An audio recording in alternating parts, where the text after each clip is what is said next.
عزیزان ملت اسلامیہ، حاضرین محفل، السلام علیکم ورحمۃ اللہ تعالی وبرکاتہ۔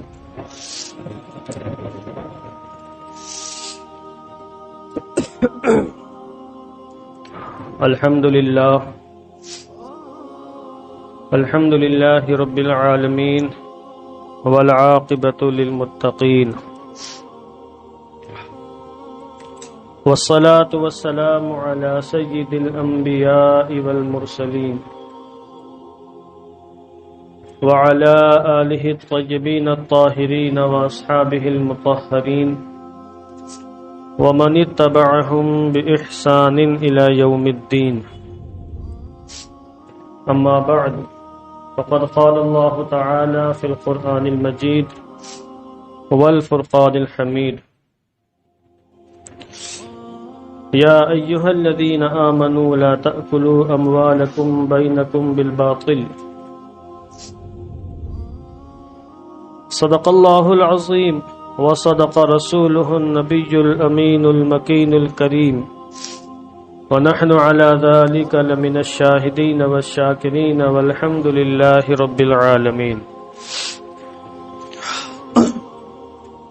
آئیے نہایت عقیدت و احترام کے ساتھ اپنی اور ساری کائنات کے مرکز عقیدت حضور رحمت عالم، جان عالم، فخر بنی آدم، سید الانبیاء والمرسلین، رحمت للعالمین، ارواحنا فداہ جناب محمد الرسول اللہ صلی اللہ تعالی علیہ وسلم کی مقدس بارگاہ میں درود و سلام کا ہدیہ محبت پیش کریں۔ پڑھیں اللہم صلی علی سیدنا مولانا محمد وبارک وسلم صلاۃ و سلاما علیک یا رسول اللہ صلی اللہ تعالی علیہ وسلم۔ اللہ تبارک و تعالی کا بے پناہ فضل و کرم ہے کہ اس کی توفیق و عطا سے ہم ایک مرتبہ پھر اس کی بارگاہ میں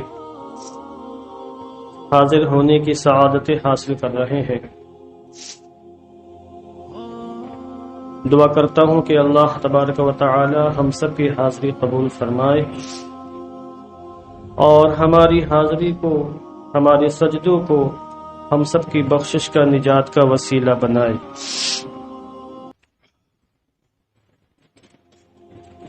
پچھلے ہفتے میں نے بعض احباب کی فرمائش پر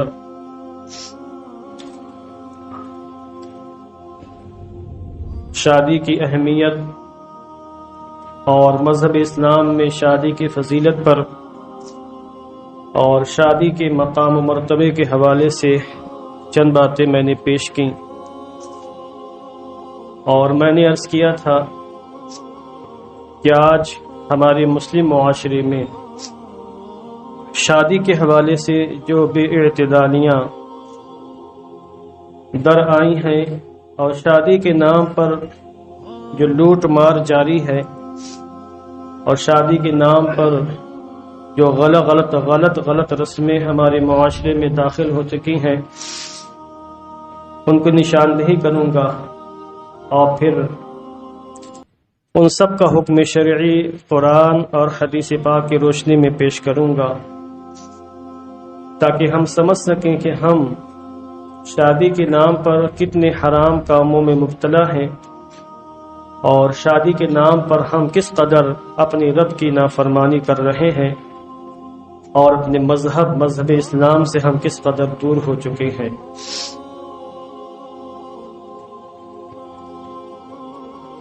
شادی کے معاملات میں جو بھی رسمیں ہمارے یہاں جاری ہیں، چاہے وہ مگنے کے نام پر دعوت اڑانے کی رسم ہو، یا رت جگے کی، یا مانجھے کی، یا مہندی لگانے کی رسمیں ہوں، یا جہیز کے نام پر لڑکی والوں کے گھر پر ڈاکہ ڈالنے والی رسم ہو، یہ ساری رسمیں در حقیقت غیر مسلموں سے مسلمانوں کے اندر منتقل ہوئی ہیں۔ باقی جو خرافات ہیں میرج ہال میں، محفل نکاح میں جو خرافات ہوتی ہیں وہ تو بعد میں انشاءاللہ بیان کریں گے۔ پہلے ان کو ہم لے لیتے ہیں کہ یہ غیر مسلموں سے کیسے اسلام میں داخل ہوئی، اور یہ سب ہندوانہ رسمیں ہیں، اسلام کا ان سے سرے سے کوئی تعلق ہی نہیں ہے۔ نکاح تو ایک بہت ہی سادہ عمل ہے، مذہب اسلام نے جس کا ایک مخصوص طریقہ بیان فرمایا ہے، اور ہمارے یہاں شادی بیاہ میں بس یہ پڑھ دیا جاتا ہے نکاح من سنتی فمن رغب عن سنتی فلیس منی، بس اس سے زیادہ اس کی کوئی اہمیت نہیں دی جاتی ہے۔ نکاح پڑھانے والا عالم دین، محلے کا امام یا قاضی صاحب بس 10 12 15 20 لوگوں کی محفل میں خطبہ نکاح پڑھتے ہوئے یہ کہہ دیتے ہیں نکاح من سنتی، نکاح میری سنت ہے، فمن رغب عن سنتی، بس جس نے میری سنت سے چہرہ پھیرا، فلیس منی، تو اس کا مجھ سے کوئی تعلق نہیں۔ بس یہ پڑھ دیا جاتا مگر عمل اس پر بالکل نہیں ہوتا۔ سنت کے طریقے پر، سنت کے دائرے میں رہ کر نکاح کی محفل منعقد ہو جائیں مسلم معاشرے میں تو اس کے نظارے بہت کم نظر آتے ہیں، ورنہ شادی بیاہ کے موقع پر تو ایسے لوگ بھی رسموں کی رو میں بہہ جاتے ہیں جو باقاعدہ حاجی صاحب ہیں، داڑھی ٹوپی ہے، مسجد میں پہلی صف میں نظر آتے ہیں، مگر جب شادی بیاہ کے مراسم کو نبھانے کی بات آتی تو وہ بھی بہہ جاتے ہیں شادی بیاہ کے رسموں کی رو میں، اور پھر یہ کہتے نظر آتے کہ ہم تو مجبور تھے، ہم تو بے بس تھے، فلاں نے کر دیا، فلاں نے کر دیا، فلاں نے کر دیا۔ یہ سارے بہانے، یہ ساری باتیں دنیا میں تو کہی جا سکتی ہیں، مگر جب رب تعالیٰ کی بارگاہ میں حاضری ہوگی تو یہ سارے بہانے وہاں کام آنے والے نہیں ہیں۔ وہاں جو مار پڑے گی اس کا اندازہ دنیا میں آپ تصور نہیں کر سکتے اس کا۔ اس لیے شادی بیاہ کے معاملات میں ایک عبادت ہے، حضور کی ایک سنت ہے، تو بجائے اس کے کہ ہم اس کو سنت کے دائرے میں رہ کر اس پر عمل کریں، ہم نے خرافات کو اس میں داخل کر لیا ہے۔ جہیز کے مسئلے کو لے لیں آپ، ہمارے ہاں مذہب اسلام میں الحمدللہ قانون ایک سسٹم ہے، اور مذہب اسلام نے ہر فرد انسانی کو جو حقوق عطا فرمائے ہیں کسی مذہب نے نہ دیا ہے نہ دے سکتا ہے۔ ہمارے مذہب نے حقوق مقرر فرمائے، سب کے حقوق مقرر ہیں۔ یہ الگ بات ہے کہ ہم کھانے کے عادی ہیں تو سب کا حق مار بیٹھتے ہیں، کھا جاتے ہیں، وہ الگ مسئلہ ہے، مگر حق سب کا مقرر ہے۔ ہمارے یہاں بیٹی کا حق بھی مقرر ہے، بہن کا حق بھی مقرر ہے، ماں کا حق بھی مقرر ہے، سب کے حقوق مقرر ہیں۔ وراثت میں جہاں ایک طرف مذہب اسلام نے بیٹوں کے حقوق مقرر فرمائے ہیں، پراپرٹی میں سے حصہ ان کا مقرر ہے، بیٹی کا بھی حصہ مقرر ہے، مگر غیر مسلموں کے یہاں کیونکہ بیٹی کا کوئی حق نہیں ہے، وراثت میں ساری پراپرٹی، ساری جائیداد بیٹوں کے لیے، بیٹوں کے لیے نہیں ہے۔ مذہبی اعتبار سے یہ الگ بات ہے کوئی دے دے، مگر ان کے مذہبی اعتبار سے حق نہیں بنتا۔ شادی ہو گئی، لڑکی چلی گئی، وہیں رہے، سسرال میں چاہے جتنا ظلم ہو جائے، کتنی زیادتی ہو جائے، شوہر کتنا ہی ناکارہ ہو، نااہل ہو، شرابی ہو، جواری ہو، اس بیچاری لڑکی کو وہیں رہنا ہے، سارے ظلم، سارے ستم برداشت کرنے ہیں۔ اور آج تو لوگ تہذیب اور تمدن کی باتیں کرتے ہیں، آپ پیچھے چلے جائیں ماضی میں اور دیکھیں پھر عورتوں پر کتنا ظلم ہوتا تھا۔ کوئی مر گیا تو یا تو وہ عورت بیچاری بیوگی کی زندگی گزارے، زندگی بھر بیوہ رہے، کسی شادی نہیں کر سکتے، یا تو شوہر کی چتا پر بیٹھ کر وہ بھی آگ کے حوالے اپنے آپ کو کر لے، ستی ہو جائے۔ تو چونکہ وہاں کوئی تصور وراثت کا نہیں تھا تو وہاں جہیز دیا جاتا تھا، ماں باپ سے جو بھی بن پڑتا تھا وہ اپنی حیثیت کے مطابق اپنی بیٹی کو دیتے تھے کہ اب اس کے علاوہ اس کا کوئی حصہ نہیں ہے، جو دینا ہے دے دو، جہیز کے نام پر۔ یہی رسم جب ہندوستان میں اسلام پھیلا، لوگ مسلمان ہوئے، جو درجک اسلام میں داخل ہوئے، تو اگرچہ انہوں نے بت پرستیاں چھوڑ دی، بتوں کے سامنے سجدے کرنے چھوڑ دیے، مندروں میں جانا چھوڑ دیا، وغیرہ وغیرہ، مگر بہت سی رسمیں مسلمانوں کے اندر داخل ہو گئی غیر مسلموں کو دیکھتے ہوئے۔ ان رسموں میں سے ایک خبیث ملعون رسم یہ جہیز کی ہے، جس کا خمیازہ آج ہماری لاکھوں اسلامی بہنیں اور لاکھوں اسلامی مائیں اور بیٹیاں برداشت کر رہی ہیں۔ یہ غیروں کی دین ہے، ہمارے یہاں تو باقاعدہ لڑکیوں کی وراثت کا حصہ مقرر ہے۔ یہ الگ بات ہے کہ ماں باپ اس پر توجہ نہیں دیتے، اور توجہ کیا دے، مرتے وقت وصیت تک نہیں کرتے بیٹوں کو کہ بیٹا تمہارا بھی حصہ ہے، تمہاری بہنوں کا بھی حصہ ہے۔ جو نوجوان ہمارے یہاں بھائی بیٹھے ہیں وہ بھی سن لے، ان کی بہنوں کا بھی ان کے باپ کی پراپرٹی میں حصہ ہے۔ اگر آپ نے مار لیا نہیں دیا تو یہاں تو آپ خوش رہ جائیں گے، ہو سکتا ہے آپ کی پراپرٹی بڑھ جائے، دولت مند ہو جائیں، مگر مرنے کے بعد اس کا حساب دینا ہوگا۔ ہم اپنی نسلوں کا، اپنے نسب کا، اپنے خاندان کا جائزہ لیں تو ہم یہ پائیں گے ہمیں یہاں بالخصوص ہندوستانی معاشرے میں دینے کا رواج مکمل ختم ہے۔ آپ دیکھیں اپنے باپ داداؤں میں، پرداداؤں میں دیکھیں، خود اپنے آپ میں گریباں میں جھانک کے دیکھیں کہ آپ کی جو بہنیں، آپ نے ان کا حق ان کو دیا کہ نہیں دیا؟ آپ کے باپ نے آپ کی پھوپھیوں کا حق دیا کہ نہیں دیا؟ آپ کے داداؤں نے آپ کے باپ کی پھوپھی کا حق دیا کہ نہیں دیا؟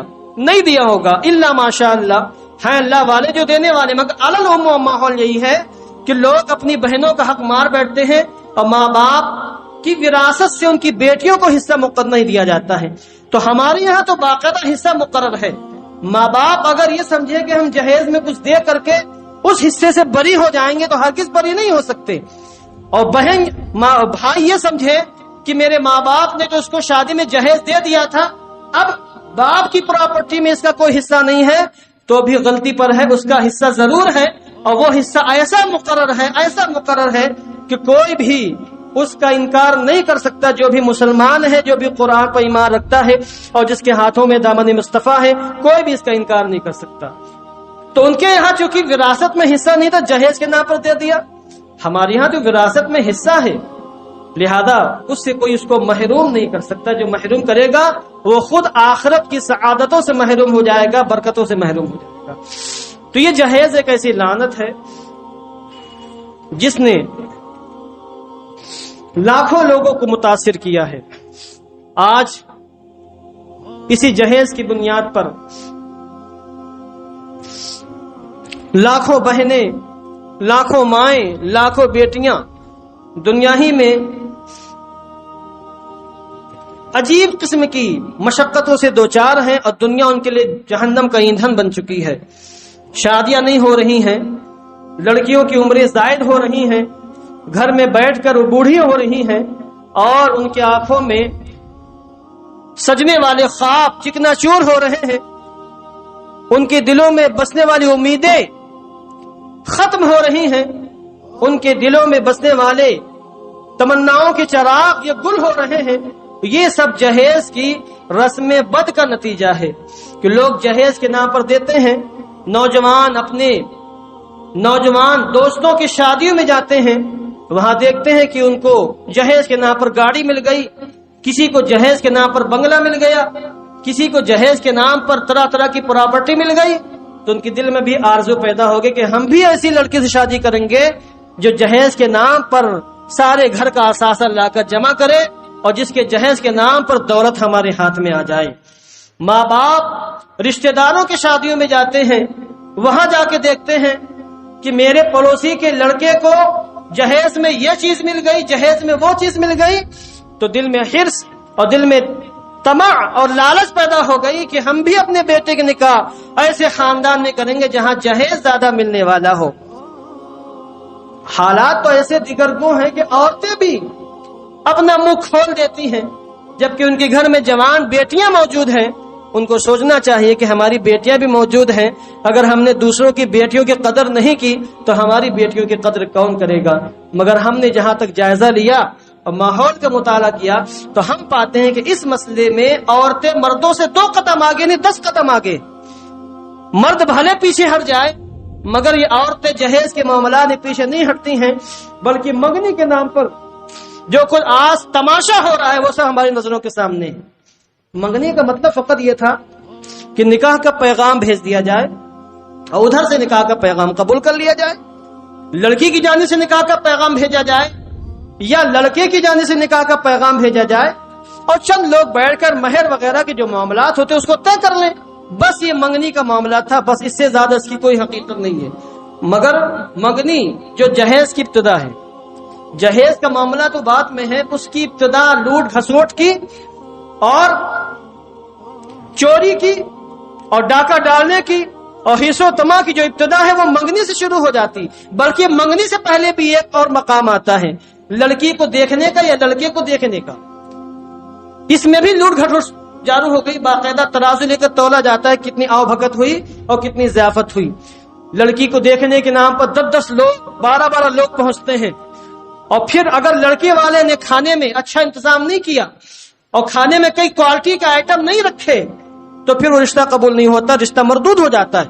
بھلے لڑکی خوبصورت ہو، بھلے نسب اچھا ہو، بھلے پڑھی لکھی ہو، مگر اگر لڑکی والوں نے لڑکے والوں کی قدر نہیں کی، ان کے اعتبار سے اور ان کی مرضی کے مطابق ان کو کھانا نہیں دیا، ان کا انتظام نہیں کیا، ضیافت نہیں کی، تو وہ رشتہ وہیں ختم ہو جاتا، آگے بات بڑھتی نہیں ہے۔ اگر بات آگے بڑھ گئی تو پھر لوٹ گھسوٹ یہی منگنی سے شروع ہو جاتی ہے، اور باقاعدہ مطالبے ہوتے ہیں کہ ہم 50 لوگ آ رہے ہیں، کھانے میں یہ آئٹم ہونا چاہیے۔ ایسا معلوم ہوتا کہ لڑکی والوں نے کوئی جرم کیا ہے اور لڑکی والوں نے قد ان کا مار کے بیٹھے ہیں، یا لڑکی والوں ان کے خلاف کچھ کارروائی کر دیا، کوئی گستاخی کر دی جس کی ان کو سزا دی جا رہی ہے۔ باقاعدہ فون کیا جاتا ہے کہ ہم منگنی میں 50 لوگ آئیں گے، 100 لوگ آئیں گے، دیورانی ہوں گی، جٹھانی ہوں گی اور نندوئی ہوں گے، نند ہوں گے، پھوپھا ہوں گی، خالہ، یہ سارے لوگ آئیں گے۔ باقاعدہ شجرہ لکھ کر کے بھیجا جاتا ہے کہ اتنے اتنے لوگ آ رہے ہیں۔ اور کیوں بھیجا جاتا ہے؟ اس لیے بھیجا جاتا ہے تاکہ اس اعتبار سے وہاں تحفوں کا انتظام ہو جائے کہ یہ لڑکے کے ساس کو تحفہ دیا جائے گا، یہ لڑکے کے سسر کو تحفہ، یہ لڑکے کی والدہ کو، یہ لڑکے کے والد کو، اور یہ اس کے بھائی کو، یا اس کی بہن کو، یا اس کے فلاں رشتہ دار کو، یا اس کے فلاں رشتہ دار کو تحفے دیے جائیں گے۔ باقاعدہ کچھ لوگ تحفے کا مطالبہ کر لیتے ہیں کہ منگنی کے موقع پر ہم لوگ آئیں گے، ہم کو فلاں چیزیں تحفے میں چاہیے۔ یہ بھیک مانگنے کا رسم و رواج کہاں سے آیا؟ یہ غیر مسلموں سے آیا، یا لوگ نہایت جہالت اور نادانی کی بنیاد پر بھیک مانگ رہے ہیں، انٹرنیشنل بھیکاری بنے بیٹھے ہیں۔ اور یہی لوگ گلی کوچوں میں بھیک مانگنے والوں کو گری نظر سے دیکھتے ہیں، دھتکارتے ہیں۔ جو لوگ مسجد کے باہر یا مسجد کے اندر مجبوری میں کھڑے ہو کر اعلان کرتے ہیں کہ بھائیو میرے باپ کی طبیعت خراب ہے، کچھ آپ مدد کر دیجئے، میرے گھر میں ایسا معاملہ، کچھ آپ مدد کر دیجئے، ان کو گری نظر سے دیکھتے ہیں۔ کچھ لوگ کھانے دوڑتے ہیں، اور گلی کوچوں میں، مسجد کے باہر، بازاروں میں جو لوگ بھیک مانگتے ہیں ان کو بہت غلط نظر سے دیکھا جاتا ہے، مگر شادی بیاہ کے موقع پر یہ لوگ خود بھیکاری بن جاتے ہیں، اور پھر وہ جہیز کے نام پر اور مختلف رسموں کے نام پر لڑکی والوں سے مختلف طریقے سے مختلف انداز میں وہ پیسے مانگتے ہیں، اور ان کو ذرا سی شرم نہیں آتی ہے کہ وہ بیچارہ مجبوری میں بھیک مانگ رہا تھا، گھر گھر گلی گلی کوچے کوچے جا رہا تھا، اس کی مجبوری تھی۔ یہاں کیا مجبوری؟ اللہ نے سب کچھ دے رکھا ہے، مگر پھر وہ بھیک مانگتے ہیں اور انٹرنیشنل فقیر بن جاتے ہیں یا نیشنل فقیر بن جاتے ہیں۔ ان کو ذرا سی شرم نہیں آتی اور ذرا سے غیرت ان کو نہیں آتی کہ ہم کہاں سے کہاں پہنچ چکے ہیں۔ باقاعدہ مطالبے ہوتے ہیں، اور مطالبے کے انداز بھی نرالے ہوتے ہیں۔ کچھ لوگ تو جدی بے باک ہوتے ہیں، باقاعدہ کہہ دیتے ہیں کہ ہم کو میرا لڑکا اسمارٹ ہے، میرا لڑکا یہ ہے، میرے نے اتنا پڑھایا ہے، اتنا لکھایا ہے، اس کی جاب سرکاری ہے، فلاں کمپنی میں جاب کرتا ہے، بڑا خوبصورت ہے، اس کو گاڑی چاہیے، وہ بھی اتنے لاکھ کی گاڑی چاہیے۔ اور کچھ لوگ دوسرے انداز میں باقاعدہ دلالوں کو سیٹ کرتے ہیں، جو لوگ رشتے لگاتے ہیں، لڑکی والوں سے بات کرتے ہیں، بیچ میں رہتے ہیں، اور لڑکے والے براہ راست بات نہیں کرتے۔ یہ بیچ میں جو دلال ہوتا ہے یہ لڑکی والوں سے یہ کہتا ہے کہ اچھا رشتہ دلواؤں گا، اور لڑکے والوں سے یہ کہتا ہے کہ کار گاڑی دلواؤں گا، اور ادھر سے بھی وہ رقم لیتا ہے، ادھر سے بھی رقم لیتا ہے، دونوں ہاتھوں میں اس کے رسگلے ہوتے ہیں، وہ سیٹنگ کرتا ہے، اور یہ دلال جہیز کا سسٹم پورا طے کرتا ہے، اور پھر کھانے میں کون کون سے آئٹم ہوں گے، کتنے باراتی آئیں گے، یہ سارے معاملات وہ بیچ کا دلال طے کرتا ہے۔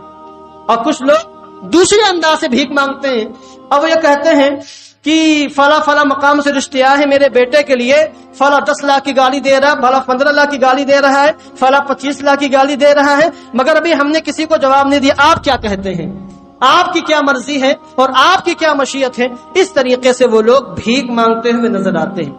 تو یہ ایسی رسم بد ہے کہ اس کی جتنی مذمت کی جائے، جتنی لعنت بھیجی جائے اور جتنی پھٹکار بھیجی جائے، جہیز کی مانگ کرنے والوں پر یا نام و نمود کے لیے جو لوگ جہیز دیتے ہیں اور جہیز کا آفر رکھتے ہیں کہ آپ اپنے بیٹے کا نکاح میری بیٹی سے کریں، میں آپ سے وعدہ کرتا ہوں کہ میں یہ چیزیں آپ کے بیٹے کو جہیز میں دوں گا. جو بھی جہیز دے بغیر کسی ڈیمانڈ کے محض نمائش کے لیے یا رسموں کو جاری رکھنے کے لیے، یا جو بھی جہیز کی مانگ کرے، ایسے لوگ یا تو رشوت دینے والے ہیں یا تو رشوت لینے والے ہیں. ایسے لوگ یا تو ڈاکہ ڈالنے والے ہیں یا تو برباد کرنے والے ہیں. اور ایسے لوگ ہر طرح کی مذمت کے حقدار ہیں، ہر طرح کی لان تان کے پھٹکار کے حقدار ہیں. ہمیں اپنے گربا میں جھانک کر اپنے معاشرے سے اس رسم بد کا بالکل خاتمہ کرنا چاہیے. ایسے لوگ ڈاکہ ڈالنے والے ہیں، ڈاکہ ڈالنے کی ڈاکوؤں کی بڑی مذمت حدیثوں میں آئی ہے. ایسے لوگ بھیک مانگنے والے ہیں، جو لوگ عذر شرعی کے بغیر بھیک مانگے. بھیک کا مطلب یہ تو کہ آپ ہاتھ کسی کے سامنے پھیلا دیں، کسی سے کچھ مانگے اور آپ کو اس کی حاجت نہ ہو، آپ کے پاس پہلے سے موجود ہے، اور پھر کسی سے مانگے، اسی کا نام بھیک ہے. اب چاہے وہ گلی میں، کوچے میں، مسجد میں جا کر بھیک مانگے یا انٹرنیشنل طریقے پر اور ترقی یافتہ صورت میں بھیک مانگی جائے، بہرحال بھیک ہے اور اس کی بڑی مذمت ہے. اور حدیث پاک میں آیا، آقا دو عالم صلی اللہ علیہ وسلم نے فرمایا، جو شخص کسی کے سامنے ہاتھ پھیلائے، ہاتھ دراز کرے، بھیک مانگے، اور حالانکہ وہ بھیک مانگنے سے بے نیاز، اس کو بھیک مانگنے کی حاجت نہیں، مگر وہ بھیک مانگے، تو ایسا بھکاری قیامت کے میدان میں اس حال میں آئے گا کہ اس کے چہرے پر ہڈیاں ہوں گی، گوشت اس کے چہرے کا اتار دیا جائے گا. اور گوشت کیسے اتارا جائے گا، وہ کتنا درد بھرا منظر ہوگا اس کا ہم تصور کریں کہ لوہے کی کینچی لیں یا لوہے کی آپ کنگھی لیں اور اسے کھرس کر دیکھیں کتنی تکلیف ہوتی ہے، کتنا درد ہوتا ہے. اسی سخت ترین صورت حال میں فرشتے اس کے جسم کا گوشت اتاریں گے اور قیامت کے میدان میں اس حال میں آئے گا کہ ہڈیاں تو ہوں گی، گوشت نہیں ہوگا، کیونکہ ہڈیاں اس کی اپنی تھیں اور گوشت دوسروں کا تھا. بھیک مانگ مانگ کر گوشت چڑھایا تھا، تو بھیک فرشتے اس کے چہرے سے وہ گوشت اتار لیں گے اور میدان محشر میں لوگوں پر یہ ظاہر ہو جائے گا کہ دنیا میں شرعی حاجت کے بغیر یہ انسان بھکاری تھا، بھیک مانگ مانگ کر زندگی گزارا کرتا تھا. اور جو لوگ کہتے ہیں کہ میں نے بیٹے کو پال پوس کے بڑا کیا ہے، اس کو میں نے یہ ہنر سکھایا ہے، اس کو میں نے اس منصب پر پہنچایا ہے، تو بیٹا یوں ہی نہیں دوں گا، پہلے رشوت دو، گاڑی دو، بنگلہ دو اور کیش دو، تب جا کے تمہاری بیٹی میری بیٹے کے نکاح میں آ سکتی ہے. ایسے لوگ رشوت مانگنے والے ہیں، رشوت کھانے والے ہیں. اور رشوت خوروں کے بارے میں آقا دو عالم نے ارشاد فرمایا، الراشی والمرتشی کلاہما فی النار. رشوت دینے والا بھی جہنمی ہے اور رشوت مانگنے والا بھی جہنمی ہے، دونوں کا ٹھکانہ جہنم ہے. حضرت علی شیر خدا مولا کائنات کے روایت لوگ پیش کرتے ہیں جہیز دینے کے سلسلے میں. اس پر انشاءاللہ آئندہ گفتگو کے وقت ختم ہو رہا. حدیثیں بہت سی ہیں، قرآن مقدس کی بہت سی آیت کریمہ بھی دماغ میں ہیں. کچھ لوگ کہتے ہیں کہ حضرت رسول اکرم صلی اللہ علیہ وسلم نے بیٹی حضرت فاطمہ کو جہیز کے نام پر ایک چادر، ایک مشکیزہ اور ایک بستر یا کچھ اور سامان، گھریلو سامان، چٹائی وغیرہ پیش کی تھی، لہذا جہیز دینا ثابت ہے. ان کو روایت پتہ نہیں ہے. اختصار سن لیں، آپ علی شیر خدا مولا کائنات نے حضور سے حضرت فاطمہ کا رشتہ مانگا ڈرتے ہوئے. حضرت علی خود حضور کے پروردہ ہیں. جب یہ چھوٹے سے تھے تو حضرت حضور رحمت عالم نے ان کو لے لیا تھا گود، اور ان کی پرورش حضور نے فرمائی. علی شیر خدا کے رشتہ مانگا حضرت فاطمہ کا، تو حضور نے پوچھا کہ تمہارے پاس کیا ہے مہر دینے کے لیے. یہ دماغ میں بیٹھائیں کہ مذہب اسلام نے عورت کا شادی میں کوئی خرچ رکھا ہی نہیں ہے. عورت کا سرے سے کچھ بھی خرچ اس کو ملے گا، الٹا شوہر کی جانب سے ملے گا، مہر کی شکل میں ملے گا، اس کا کوئی خرچ نہیں ہے.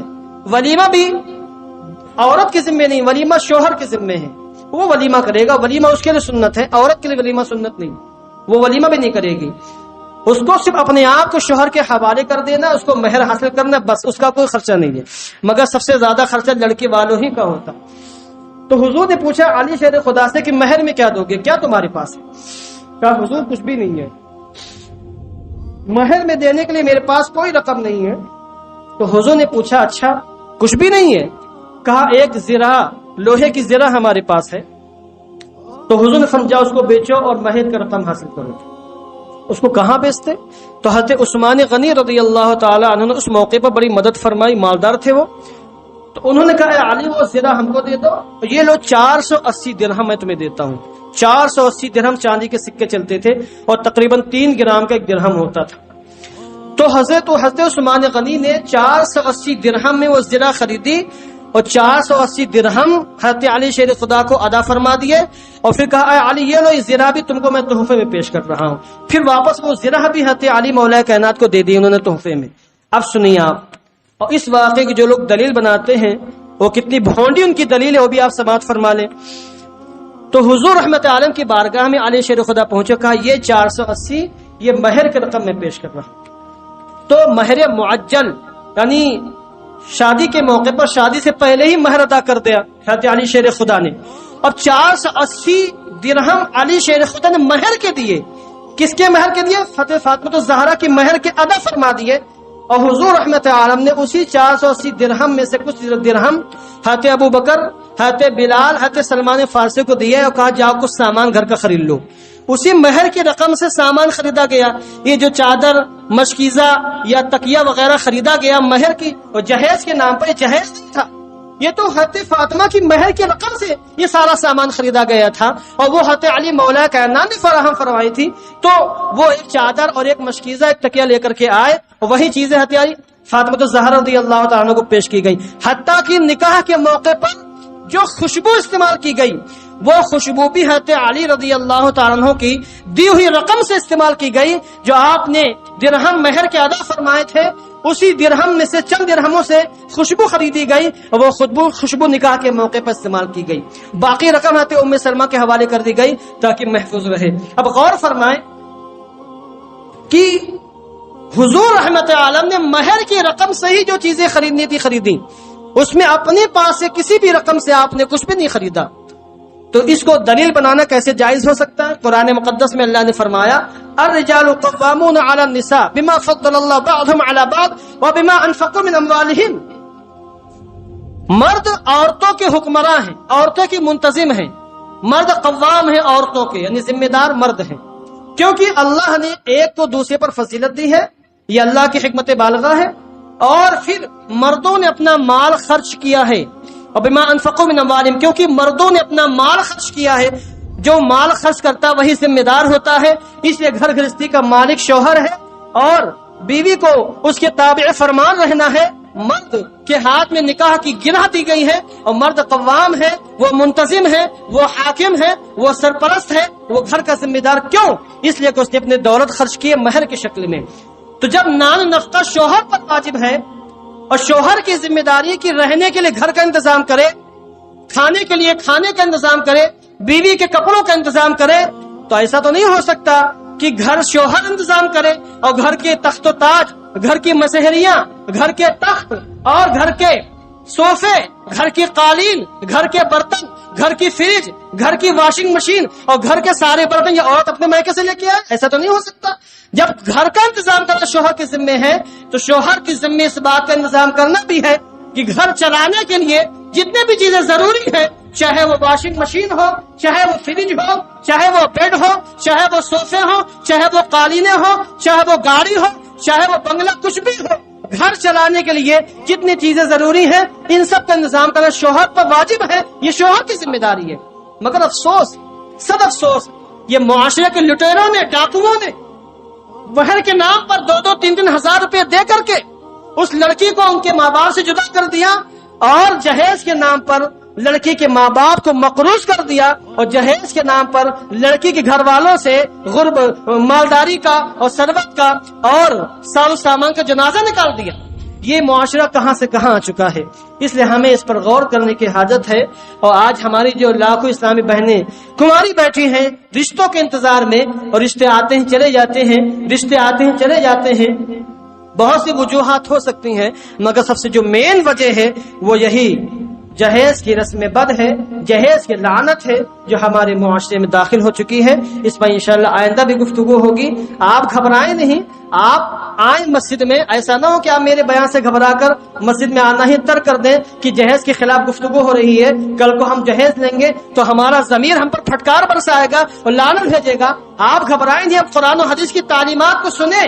رسول پاک نے کیا فرمایا, ہو سکتا ہے اللہ آپ کے دل میں اسلام کی محبت ڈال دے اور آپ ان تمام رسموں سے دور ہو جائیں اور اپنے معاشرے سے ان تمام رسموں کو دور کرنے کی کوشش کریں. دل اللہ کے دست قدرت میں ہے, ہم تو صرف بیان کر سکتے ہیں. لہذا آپ بیان سے گھبرا کر کے ایسا نہ ہو کہ مسجد میں آنا ہی چھوڑ دیں یا بعد میں آئے, تاخیر سے. دعا کرتا ہوں کہ اللہ عز و جل ہم سب کو اصلاح قبول کرنے کی توفیق عطا فرمائے.